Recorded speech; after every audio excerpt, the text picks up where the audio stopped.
반짝반짝 눈부신 미소의 필수 조건은 가지런한 치아. 보기 좋은 떡이 맛도 좋다고 했던가? 고른 치아는 보기 좋을 뿐만 아니라 건강까지 지켜주는데, 최근 뜨거운 관심을 받고 있는 치아 교정. 치아 교정에도 시기가 있다고 알라까 몰라? 치아 교정하기 딱 좋은 소아 청소년기, 이때를 놓치면 후회한다.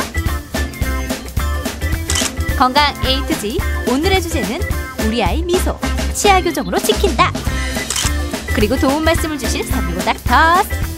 미소와 건강을 한 번에. 대구 닥터스 치과 최병주 원장. 제가 학교 다닐 때 초, 중, 고등학교 시절을 떠올려 보니까요. 네. 저희 반에는 교정을 하던 친구가 한 명도 없었습니다. 그때는 뭐 교정에 대한 인식이 낮았던 것도 있겠지만 많이 비쌌어요. 예, 그래서 있는 집 아이들만 하는 거다, 뭐 이렇게 생각했던 것 같은데, 근데 요즘은 뭐 초등학생, 중학생들 보면 교정하는 친구들이 제법 많아요. 그래요. 예. 요즘 아이들이 외모에 관심도 많지만 일단 치아 교정은 외모도 외모지만 치아 건강에도 중요하기 때문에 우리 부모님들께서 어려서부터 관심을 좀 두시는 것 같습니다. 네, 오늘 건강 A to Z 시간에는요, 소아 청소년의 치아 교정에 대해서 자세히 알아볼까 합니다. 오늘 도움 말씀 주시기 위해서 대구 닥터스 치과 최병주 원장께서 나와주셨습니다. 네, 안녕하십니까? 네, 일단 교정을 하려면 우리 아이의 치아 상태부터 알아야 되잖아요. 예, 과연 이 교정이 필요한지 아닌지 어떻게 판단을 해야 할까요? 예, 여러 가지 방법이 있긴 하지만 제일 기본적으로는 구강 내에서 치아를 관찰하면 좋고요. 네. 그다음에는 외모상에서 관찰하면 제일 확실할 것 같습니다. 예. 그 슬라이드를 잠시 보시면 이 앞니의 이 상태가 지금 보신 바와 같이 밑에에 비해서 위에가 상당히 앞으로 전진해 있습니다. 그리고 우리가 보통 앞니가 많이 튀어났다고 하죠. 이게 쉽게 관찰할 수 있는 부분이고요. 그 다음에 이를 꽉 깨물었을 때 윗니가 아랫니를 많이 덮습니다. 보통 4분의 3 이상 덮게 되면 이것도 부정교합이다라고 생각하시면 될 것 같습니다. 네. 그리고 또 거꾸로 물리는 거는 뭐 부모님께서 금방 이거는 아시니까 이거는 뭐 물론 거기에 포함할 될 거고요. 그 다음에 아래 위에 정중선이 있는데 이것이 이렇게 비껴나갈 수 있습니다. 자세히 관찰해 보시면 그것도 부정교합에 속하실 거고요. 다음에 덧니처럼 삐뚤삐뚤한 거는 뭐 금방 또 우리가 이해하실 수 있고, 그죠? 예. 예. 그다음에 이 사이가 듬성듬성하다든지 또는 꽉 깨물는데도 불구하고 앞니가 벌어져서 뭐 국수나 뭐 라면 같은 걸 씹을 수 없다든지 뭐 이런 현상이 있을 때는 분명히 부모님도 인식하시고 계실 거예요, 그죠? 이 구강 내뿐만 아니고 이제 옆면에서 이렇게 보면 위에 그림처럼 이렇게 앞니, 인매가 우리가 보통 나왔다 그러죠. 네. 인매가 나왔는 것도 이제 부정교합의 한 요소고요. 그리고 또 하나는 위택에 비해서 아래택이 도출도가 많이 밑으로 들어가는 거죠. 성장이, 열성장이라고 얘기하는데 성장이 따라가지 못해서 그런 경우 있고, 또 하나는 우리가 쉽게 할 수 있는 아래택이 과성장하는 경우, 뭐 이런 거를 보통 생각할 수 있습니다. 그리고 정상적으로 우리 구강내를 관찰하시게 되면 입을 크게 벌렸을 때 윗니가 이렇게 U자형으로 이렇게 나열되어 있습니다. 아래도 물론 U자형으로 되어 있습니다. 이게 V자형이 된다든지 좀 찌그러진 U자형이 된다든지 하는 것도 크게 부정교합에 속할 수가 있고요. 그리고 우리가 이를 입을 꽉 깨물었을 때 옆에서 이를 길이를 보면은 위에 이와 아랫니가 이렇게 깍지 치듯이 이렇게 교합이 되는 게 정상이죠. 그런데 네. 이것이 앞으로 전진해가 씹힌다든지 또는 후진해가 씹힌다든지 이런 경우는 저희들이 부정교합이라고 분석을 합니다. 그리고 밑에 그림에 보듯이 앞니의 이 돌출 정도가 굉장히 다양하게 나타날 수 있는데 이것도 마찬가지고 깊이는 아까 말씀드렸듯이 깊게 물릴 거냐 또는 안 물릴 거냐도 부정교합의 큰 기준이 될 수가 있습니다. 그리고 이 하나하나를 아주 작게 보면 이 하나의 작고 사이즈에서 옆에 치아의 이 접촉하는 길이, 그 사이의 간격, 그리고 앞에서 봤을 때 대문니와 그 옆에 그리고 송곳니에 보이는 퍼센트가 다 여기 지정되어 있습니다. 이거 심리적인 요소 부분이긴 하지만은 이런 것도 저희들이 교정에서 다 체크를 하고 있습니다. 예. 다양한 것들을 이제 고려해서 부정교합을 진단하게 되는데 오늘 주제가 소아 청소년의 교정 치료거든요. 근데 어르신들은 아이가 지금 이가 맞지 않는다고 해도 자라는 과정이니까 괜찮아. 뭐 맞아 갈 거야. 아직 뼈가 물러서 그래. 이런 말씀들 많이 하시거든요. 근데 소아 청소년기에 이 교정을 해야 되는 건가요? 예. 우리가 소아 청소년기는 가장 특징적인 게 성장을 한다는 것이죠. 치아 자체도 물론 전니에서부터 연구처로 이렇게 교환을 하긴 하지만 이 성장하는, 즉 골격의 변화가 있다는 게 제일 중요한 요소입니다. 예. 그래 그 관점에서 보셔야 되는데 이제 일반인들은 그걸 이제 관가기가 쉽죠. 일단 먼저 쉽게 설명해 드리면 보시는 바와 같이 여기에는 영구치가 올라왔음에도 불구하고 앞에 유전치가 탈락을 하는 경우에는 지자를 찾지 못하고 혀 안쪽으로 이렇게 맹출하게 되죠. 이런 경우는 빨리 잔존 유치를 발급해 줘야만 이 치아가 지자로 될 가능성이 높아집니다. 그죠? 아주 대표적인 사례고요. 그리고 또 하나는 어떤 원인에 의해서 옆에 전이가 일찍 탈락을 하는 수가 있습니다.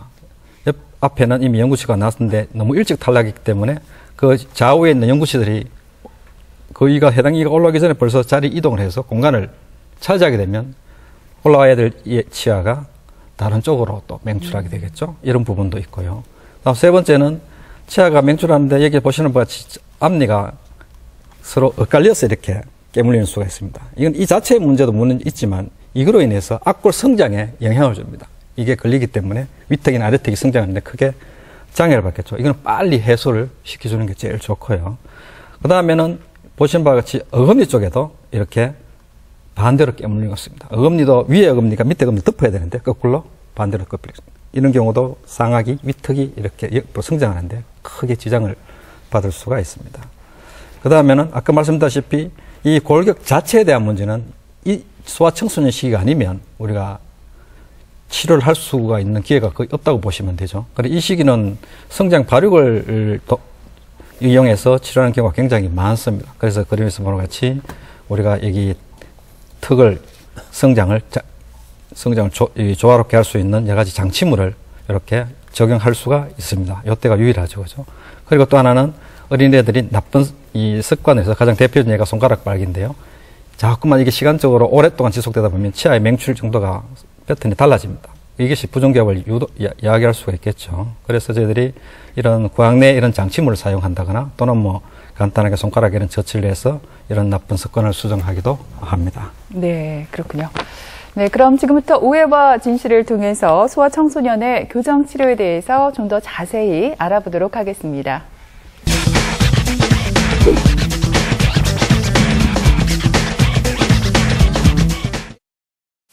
우리 선미, 추석인데 할머니 집 가야지. 저 준비해라. 이거 그만 보고 하루 종일 보내.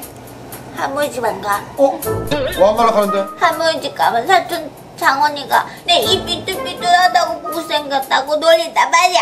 야, 이거 무슨 소리고? 어? 아니, 네가 그 치아만 못생긴 것도 아니고 장원이가 치아 하나 때문에 못생겼다고 놀리는 건 알 텐데. 아니, 당신 진짜 와 사람 왜 이렇게 솔직하노 진짜. 아니, 애 앞에서 진실된 거 말고 좀 선의의 거짓말도 좀 해라. 아유 이쁘다. 우리 이렇게 이 교정해줘. 선미야, 우리가 네 부모지. 기적을 만드는 마술사가 아니란 말이다. 아이 당신 진짜 그만하라니까 진짜. 아이, 이 사람 진짜. 선미야, 잘 들어라. 네가 치아만 삐뚤삐뚤한 게 아니고 이 눈, 이 쪽잡아진 눈, 이것도 손대야 되고 이 낮은 코, 이 코도 손대야 되고. 네가 우리 집안 기둥뿌리 뽑으려고 하나? 네. 당신 때문이다. 선미 치아가 이렇게 된 건 다 당신 때문이야. 왜 내 치아에 관절을 하는데 자 다시 가. 기억 안 나나? 뭐 기억 안 나? 아빠, 나 여기 아파. 초콜릿 많이 먹어서 그런갑다. 그러지 말고 내일 치과 가자. 알았지? 아니, 치과는 무슨 내가 뽑으면 되는데. 선미야, 아빠 어렸을 때는 이 실로 다 뽑았거든. 자, 이걸로 뽑자. 자, 귀엽겠다. 안돼. 요거. 그렇다. 자, 선미야, 어디 보냐면 저기 먼 산 봐라. 저 비둘기 부두둑.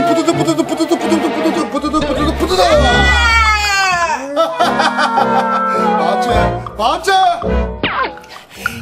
진짜 그렇게 마구잡이로 뻑뻑 부러지고 그렇게 잘못 뽑지만 않았어도 지금처럼 이거 치아가 삐뚤삐뚤 망가지지 않았을 기다 아마. 선미야, 이 아빠가 지은 죄도 있고 하니까 네가 15살 그렇지, 그 중학교 들어가면은 그때 아빠가 치아 교정 해줄게. 조금만 기다려. 싫어. 지금 7살인데 7살만큼 더 가야 되잖아. 선미야, 네 얼굴은 30살이지만 아직 7살이잖아. 7살은 치아 교정이 안 돼. 근데 지현아, 내 친구들도 다 했어. 선미야, 넌 지금 너무 어려. 해주세요. 삐뚤삐뚤한 치아가 콤플렉스인 7살 꼬마 숙녀 선미. 치아 교정 치료를 절실하게 받고 싶지만 부모님은 나이가 어리니 중학생은 돼야 교정 치료를 해주겠다는 입장. 그렇다면 여기서 문제. 우리 아이 치아 교정 언제가 적당할까요?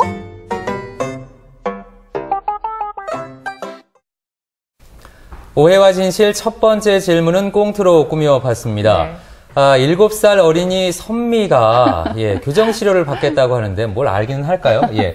네. 아무튼 고르지 않은 치아 때문에 사촌이 자꾸 놀려서 할머니 집에조차 가기 싫다 이렇게 떼를 쓰고 있는데 네. 부모님 입장에서는 7살은 너무 어리다. 중학생이 되면 하자 이렇게 달래고 있거든요.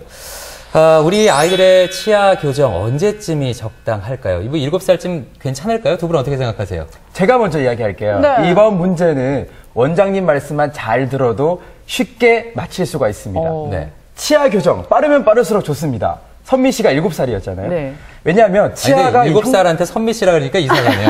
선미 어린이. 선미 어린이가 예. 좀 말도 안 되지만 선미 네. 어린이가 7살이잖아요. 예. 치아 교정은 치아가 형성되기 전에 해주면 치아가 더 잘 움직일 거고 그러면 치료 기간도 줄어들 거고 효과가 더 좋지 않을까요? 예. 저는 좀 생각이 다릅니다. 저는 7살은 너무 빨라도 빠르다고 생각을 하거든요. 너무 빠르거든요. 저 같은 경우에는 초등학교 때 이 교정을 했었는데 뭐 제가 후에 관리를 잘못해서 그런지 아니면 좀 빨라서 그런지 이가 살짝 삐뚤어졌거든요. 그러니까 뭐 영구치가 생기고 나서 치아가 자리를 다 잡고 나서 하는 게 맞다고 보거든요. 예. 누구 말이 맞나요, 원장님? 예, 철원 씨가 맞습니다. 네. 7살 때 하는 게 철원 맞네요. 씨가 선생님 말씀을 아주 정확히 예. 잘 그럼요. 들은 것 부담만 같아요. 들어야죠. 근데 저도 얼핏 생각해서는 예. 영구치가 난 이후에 이제 교정하는 게 맞지 않나 이런 그러게요. 생각을 했었는데. 또 7살이면 좀 어리지 않나 하는 생각이 들었거든요. 보통 중학생들이 교정기 많이 끼고 다니는 거 봤는데 생각보다 교정 시기가 빠르네요. 예, 그렇습니다. 근데 보통 중학생 정도 되면 이미 영구치로 다 이제 교환을 한 시기라서 뭐 당연히 영구치에 관한 교정을 하게 되는데요. 우리가 보통 치아의 맹출 시기를 보면 네. 보통 6세를 전후로 해서 6세 전에는 이제 이 유치열기로 대부분 식사를 하곤 하죠. 그런 다음에 6세 때부터 이제 대구치가 처음 이제 맹출하기 시작합니다. 그때부터 보통 뭐 남자 같은 경우는 12세까지 영구치가 이제 계속 교환을 하면서 이제 입안에는 영구치와 유치가 같이 혼재 있죠. 예. 그 역시 전리가 그 상태를 유지함으로 해서 영구치가 맹출할 때 그 공간을 확보한다는 가장 큰 이유도 있고요. 만약 그때 우리가 옳게 관리를 해주지 않으면 영구치의 맹출 방향이 많이 예. 바뀌겠죠. 그래서 저희들은 보통 6세에서부터 12세 사이 이 혼합 치열기에 이때도 이 교정에 관한 관심을 가지고 있어야 되고요. 또한 더 중요한 것은 아래 그림에서와 같이 이 치아의 성장이 이 치아 자체보다는 이 골격, 윗턱과 아래턱의 골격의 성장이 더 중요한 문제고 우리가 보통 이 윗턱과 아래턱에 치틀이 있고 그게 치아들이 이렇게 심겨져 있다고 생각하시면 됩니다. 그래서 이 털이 바뀌면 당연히 치아들이 흐트러지겠죠. 예. 따라서 이 털이 해당하는 이 골격의 성장에 우리가 관여할 수 있는 시기가 이제 6세 때부터 성장기, 최대 성장기인 남자들 같으면 보통 12세 되겠죠. 여자들 같으면 보통 한 10세 만으로 이렇게 됩니다. 네, 뭐 치아 교정이라고 해서요. 치아에만 관여하는 게 아니고 아이들 골격에도 관여를 하니까 좀 빠를수록 좋을 것 같다는 생각이 듭니다. 근데 무엇보다 이를 교정하면요. 뭐 발치를 할 수도 있고 안 할 수도 있잖아요. 네. 그건 어떻게 다른 거고 또 치아 교정을 할 때 가장 중요한 점은 무엇이에요? 예, 이 치아를 발치를 하고 안 하고는 이 교정의사의 전문적인 진단이 필요합니다. 가장 대표적인 예는 이 그림에 나와 있는 것 같이 상악 척절치가 이렇게 뒤로 밀려나는 경우에는 공간이 모자라지 않습니까? 그러면은 우리가 보통의 경우는 이 제일 소구치, 즉 작은 어금니 하나를 발치를 해서 그 공간으로 이를 이렇게 이제 이동을 시키는 거죠. 이렇게 해서 아주 매끈하게 정리를 시킵니다. 네. 그리고 이가 들쑥날쑥하고 이런 것뿐만 아니고 입 자체가 인매가 나오고 이랬을 때에도 인매를 넣기 위해서는 뒤로 이제 공간이 필요하니까 그 공간을 마련하기 위해서 이를 발굴을 해서 이를 전체적으로 뒤로 밀어넣기도 하고요. 또 하나는 앞골의 부조화로 인해서 치아 자체가 교합이 안 맞을 경우에도 이 발치를 많이 이용을 하고 있습니다. 예. 그런데 보통의 경우에 보면 이 치아가 이동이 될 때 많이 궁금들 하시는 게 이가 뼛속을 어떻게 움직일 거냐라고 많이 궁금해 하시는데 제일 쉽게 생각하시는 방법은 치아를 이렇게 압박을 가하면 이 그림에서 보는 바 같이 압박을 받는 부위는 골이 흡수가 되려고요. 반대쪽으로 당기지는 부분에는 골이 침착이 일어납니다. 그래서 자연스럽게 밑에 그림에서 보와 같이 이동이 가능하게 됩니다. 그런데 우리가 단순히 치아 자체만 이동하는 걸 교정이라고 생각하기 쉬우신데요. 특히 소아청소년 치과 그 교정에서는 이 골격의 성장에 대한 관심을 많이 기울여야 됩니다. 왜냐하면 이때를 제외하고는 우리가 이 골격 성장을 이용한 교정을 할 수가 없기 때문에 그렇습니다. 네. 그래서 그림에서 보는 바와 같이 특정하게 위턱을 우리가 어떤 식으로든지 좀 땡겨내야 되겠다 싶을 때는 장침을 사용을 해서 그 위턱을 견인해낼 수 있는 장침을 사용할 수 있는 유일한 시기가 이때고요. 또한 밑에 하악을, 아래턱을 좀 더 성장을 유도해야 되겠다라는 장침을 써야 될 때도 보통 이런 시기에 해당하게 됩니다. 네. 따라서 이 시기가 굉장히 중요하죠. 예를 들면 이런 경우가 있습니다. 이 환자분 같은 경우에는 이 상악골이, 위턱이 성장이 좀 덜 일어난 경우입니다. 아래턱에 비해서. 그래서 이런 분 경우에 이 위턱에 장침을 이용해서 좀 당겨낸 경우죠. 이렇게 당겨내면 보신 바와 같이 초진해서 그림에서 그다음에 장침을 사용한 경우 상당히 위턱이 많이 당겨 나온 걸 아시게 될 겁니다. 많이 달라졌네요. 예, 네. 그렇습니다. 예, 구강 내 사진을 보시더라도 앞에 전치 부분이 초진에서는 거꾸로 물린 경향이 있죠. 위턱이 성장이 덜 됐으니까. 장침을 사용하고 난 이후에는 이렇게 정상적인 교합을 이룰 수가 있습니다. 다음 반대로 이 밑에 턱이 성장이 좀 낮은 경우, 이런 경우에는 이 하악턱을 좀 성장을 유도하는 장치물을 헤드기어라는 장치물을 사용할 수 있는데요. 이 환자에서 보신 바와 같이 초진에서 비해서 헤드기어를 사용하고 난 다음에 상당히 아래턱이 위턱을 따라잡았죠. 그죠? 성장이. 네. 예, 이런 경우도 있습니다. 구강 내에서 보시면 앞니 부분에 상당히 위에 앞니와 밑에 사이 간격이 굉장히 컸는데 나중에 장침을 사용한 다음에 상당히 많이 좁아져 있는 걸 알 수가 있습니다. 뭐 교정 얘기 나오니까 생각나는 친구가 있는데 예전에 여학생 중에 하나가 이렇게 교정을 했어요. 근데 우리 친구들이 뭐 이에 철길 깔았냐 이렇게 놀렸던 기억이 있는데 이제 금속 재질로 네. 다 보이게 했기 때문에 교정 치료를 받는다는 걸 알 수가 있었는데요. 요즘은 아까 사진에서도 봤습니다만 네. 안쪽으로 교정기를 넣는 경우도 있고 투명하게 마우스피스처럼 이렇게 물고 있는 경우도 있더라고요. 여러 가지 그렇죠. 방법들이 있던데 이 성인과 소아청소년 좀 교정 방법이 다르지 않을까 이런 생각이 들거든요. 소아청소년의 경우는 어떤 방법을 이용하게 되나요? 예. 보통의 경우 이제 소아청소년 경우에 아까 말씀드렸다시피 이 영구치의 맹출이나 또는 그 전체적인 하모니를 어떻게 방해할 요소가 있을 때에는 부분적인 장치를 많이 씁니다. 그래서 대부분은 뺐다 끼었다 할 수 있는 가철성 교정 장치를 많이 쓰시죠. 이렇게 보시면 이 그림에서 보와 같이 종류는 상당히 많습니다. 해당 경우가 어떤 거에 따라서 다를 거고요. 그다음에 고정성 교정 장치를 쓰는 경우도 있습니다만 이 경우는 대다수 영구치가 다 맹출되어 있는 12세 전후에 이제 그 이후로부터 많이 쓰고 이제 성인들도 대부분 다 이 장치를 써줘요. 근데 이 슬쩍 교정 장치나 이 투명 교정 장치 뭐 여러 가지 다른 또 방법이 있지만 이 경우는 대다수 영구치가 다 맹출한 이후에 사용을 많이 하고요.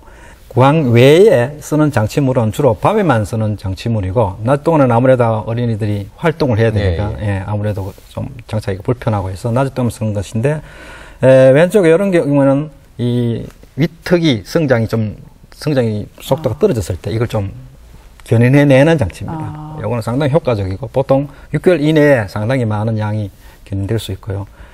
밑에 요는 이제 하악이 굉장히 돌출되어 있는 경우에 하악 성장을 이제 좀 억제하기 위해서 쓰는 장치물이기도 합니다. 그리고 여기 있는 요 그림은 역시 하악의 성장을 자연스럽게 성장을 유도하기 위한 장치물에 해당하는 거죠. 치아 교정의 치료 기간은 적어도 2년 이상. 한번 교정기를 착용하면 좋거나 싫거나 2년 동안 물고 씹고 맛보고 즐기는 모든 일을 교정기와 함께 해야 한다. 하지만 나이가 어린 소아, 청소년의 경우 교정기에 음식물이 묻거나 끼는 일이 다반사, 치아 관리가 쉽지 않은 것이 현실. 그래서인지 치아 교정을 하면 충치가 잘 생긴다는 속설이 널리 퍼져 있는데 과연 이 말은 사실일까요? 정답 좀 알려주세요. 오해와 진실 두 번째 질문입니다. 치아 교정 치료를 하면은 충치가 더 잘 생긴다 이런 말이 있는데 이게 맞는 말일까요? 틀린 말일까요? 뭐 당연히 틀린 말입니다. 저는 처음 듣는 얘기거든요. 교정 치료를 해서 충치가 더 잘 생긴다게 되면은 음식을 조절해서 먹어야 된다는 거잖아요. 그렇게 되면 너무 힘들 것 같기 때문에 교정을 아무도 안 할 것 같다는 생각이 들거든요. 있을 수 없습니다. 아니죠. 그거는 지금 민서 씨가 배가 고파서 공복이라서 하는 이야기예요. 배고파요. 네, 배고프죠 지금. 네. 그만큼 충치가 잘 생길 수 있으니까 양치질을 잘 하라라는 이야기죠. 교정기를 하고 있으면 음식을 먹을 때 이에 잘 끼일 수가 있잖아요. 그리고 양치질을 해도 깨끗하게 안 되는 경우가 있기 때문에 충치가 잘 생기지 않을까요? 어떻습니까, 원장님? 예, 철원 씨가 맞습니다. 오, 이번 문제도 철원 씨가 처음이에요. 예. 일단 뭐 상식적으로 생각을 해도 철원 씨가 얘기했던 것처럼 이에 이제 음식물이 잘 낄 것 같아요. 그만큼 충치 관리를 잘 해야 될 것 같은데 그 외에도 주의해야 할 점들이 어떤 게 있을까요? 예, 우리 보통 장치물이 입안에 들어가기 때문에 당연히 이 음식물 찌꺼기를 제거하기가 어렵다는 것은 우리 상식적으로 이해할 수 있는 부분이고요. 특히 우리가 고정식 교정 장치를 썼을 때에는 그 교정 장치가 붙은 부위가 좀 탈해를 할 수 있습니다. 정도에 따라서 다르긴 한데 가벼운 것부터 심한 정도까지. 뭐 이거는 우리가 긴 시간 동안 교정 장치물이 들어가기 때문에 그 교육을 충분히 시켜줍니다. 그렇게 양치를 하는 방법이라든지 피해야 될 음식이라든지 이런 걸 충분히 설명을 하죠. 그래서 보통 어렵게 들어간 장치물이 딱딱하고 질긴 음식을 먹게 되면 잘 또 탈락을 합니다. 뭐 이런 경우는 교정의 전체적인 진행 과정이 늦어지기도 하고요. 그리고 본인도 굉장히 힘든 경우도 있고 해서 좀 질기고 딱딱하고 끈적거리는 음식 이런 거는 가능한 좀 피하는 게 좋겠습니다. 근데 사실은 가장 염려되는 거는 부작용이에요. 혹시나 어릴 때 치아 교정을 했는데 커서 다시 돌아오지는 않을까 이런 생각을 하시거든요. 예, 물론 당연히 재발되기도 합니다. 아, 원래 자리 찾아가는 경우. 그런 경향이 굉장히 강합니다. 그렇군요. 어떤 치아가 한 자리에서 다른 곳으로 이동됐을 때 지자리로 돌아가려는 성질이 굉장히 강합니다. 그래서 그걸 막기 위해서 저희들이 교정에는 그 유지를 하기 위한 과정이 전체 교정에 반드시 들어가도록 되어 있습니다. 그걸 유지장치라고 하는데 보통 전체 교정이 끝나고 난 다음에 그 치아가 더 이상 자기 자리로 돌아가지 않도록 다른 장치물을 사용을 많이 합니다. 뭐 여러 가지 장치물이 있긴 한데요. 가장 보편적인 게 구강 내에 탈착식으로 이렇게 하거나 아니면은 마우스피스 같이 뺐다 꼈다 할 수 있는 투명 장치도 사용하기도 합니다. 그 외에 교정을 한다는 것은 아까도 말씀드렸다시피 치아가 뼈 속을 이렇게 지나가는 거기 때문에 우리가 충분한 시간과 힘을 조절하지 않으면 무리하게만 이동하게 되면 이 딱딱한 치아의 이 뿌리가 딱딱한 뼈에 부딪히면서 가야 되니까 결국 뿌리의 일부가 흡수되는 경우가 많습니다. 예를 들어서 이런 그림에서 보같이 위에 앞니가 상당히 짧아졌죠. 그죠? 물론 이것은 교정을 하면서 흔히 일어날 수 있는 일이고 최대한 이것을 막기 위해서 노력을 합니다만 피할 수 없는 부작용이라고 보통 표현을 합니다. 자, 이런 경우도 있고요. 또 하나는 아까 말씀드렸듯이 이 장치물이 오랫동안 치아 표면에 붙어 있을 때 구석구석이 우리가 음식 찌꺼기를 제거하기가 쉽지 않겠죠. 그죠? 그런 경우는 충치가 생기기도 하고요. 그리고 곧잘 나이가 좀 소아들인 경우에는 거의 뭐 청소년도 거의 뭐 그런 청소년 중에서도 좀 후반부에 가면 좀 관리가 잘 안 돼서 잇몸 주위가 좀 빨갛게 해서 건드리면 해도 피가 나거나 하는 잇몸 질환이 생길 수도 있습니다. 네, 정기적으로 검진을 잘 해줘야 될 것 같아요. 아, 그렇죠. 예. 그리고 마지막으로 어릴 때 치아 교정을 해주면 어떤 장점이 있는지 궁금합니다. 뭐 턱의 모양이 가름해지고 예뻐진다든지 하는 미용적인 이익도 있을까요? 미용적인이라는 표현보다는 전체 골격의 하모니, 조화가 제일 중요하겠죠. 그건 당연히 영향을 줍니다. 그걸 좀 미시적으로 생각하면, 입 안에 치아 자체로만 생각하면, 이 화면에 나온 바와 같이 치아가 일찍 조기 탈락을 해서 연구치가 앞으로 쏟아지면 올라와야 될 치아가 들어갈 자리가 없으니까 옆으로 다르게 또 방출할 수도 있고, 이런 부족한 연구치 공간을 확보하기 위해서 적극적으로 장치물이 들어가는 것도 요 시기에 해당하겠죠. 그죠? 그리고 또 하나는 아까 말씀드렸다시피 이 턱 성장에 가장 좋은 시기니까 이때 어떤 식으로든지 장치물이 들어가서 턱 성장의 성장 발육 정도를 우리가 조절할 수 있는 아주 좋은 시기이기도 하고요. 그 이외에 우리가 일찍 체크해야 될 부분들이 요 그림에서 나온 바와 같이 치아 사이즈가 여기 보면 상하게 옆에 척추치가 굉장히 사이즈가 작죠, 그죠? 네. 작으로 해갖고 또 공간이 생긴다거나 아니면 이들이 전부 앞으로 당겨올 수가 있습니다. 이런 부분이 생긴다든지 또는 이 엑스레이 사진에서 보면 치아가 굉장히 망곡되어 있습니다. 이런 경우도 미리 예측을 해서 이것 때문에 부종기압이 생기지 않을까 하는 것을 우리가 고려할 수도 있겠죠. 그리고 이 하단부에 그림에 같이 사진상에서 잘 나옵니다면 이가 하나 더 있습니다. 보통 정상적인 개수보다 하나가 더 있을 수도 있어요. 네. 이런 경우는 일찍 발견해서 발굴해줘야만 나머지 치아들이 정상적으로 배열이 될 수가 있습니다. 또 하나는 우리가 치아가 맹출이 때가 됐는데도 불구하고 올라오지 않은 경우가 있습니다. 일단 사진을 찍어보면 어느 정도까지 와 있고 지금 상태에서는 빨리 인위적으로 맹출을 유도해야 된다고 판단이 되면 이렇게 수술적 요법으로 이쪽 당겨내서 뒷자리를 찾도록 해주는 것도 매우 중요하다고 생각이 됩니다. 그 다음에 또 하나는 이거는 이제 소위 위에 이 대문이가 제일 빨리 우리 맹출하니까 맹출할 때 보면 사이 공간이 굉장히 큰 경우가 있습니다. 물론 그 범위에 따라서 자연적으로 이게 다치는 경우도 있지만 역시 요새 애들은 또 일찍 사회생활을 하니까 학교에서 친구들부터 놀림을 받거나 하면 상당히 또 심리적인 또 부담도 있더니 이걸 이제 심리적으로 일찍 이렇게 닫아주는 방법도 있겠죠. 그죠? 그 다음에 같은 경우에 해당하겠습니다만 치아가 특히 쌍악 전치의 경우 이 맹출하는 길이 좀 달라져서 보기에 좀 흉하다 하면 굉장히 스스로도 자신감을 잃을 수도 있고 네. 사춘기에 또 굉장히 마음의 상처를 입을 수 있으니까 이런 것도 빨리 교정을 해서 해결해 주는 게 제일 좋겠죠. 그죠? 네. 그래요. 뭐든 또 시기가 있다고 하잖아요. 치아 교정도 시기가 중요하다고 합니다. 언제 교정을 시작했느냐에 따라서 교정의 시기와 결과가 달라진다고 하니까요. 예. 치아 교정 생각하고 계신다면 너무 늦지 않게 서두르시기 바랍니다. 예, 여자아이는 늦어도 11살 이전에, 그리고 남자아이 같은 경우는 13살 이전에 교정 치료를 하는 게 효과적이라고 하니까 참고하시기 바랍니다. 네. 지금까지 대구 닥터스 치과 최병주 원장께서 수고해 주셨습니다. 고맙습니다. 네, 고맙습니다. 감사합니다. 예.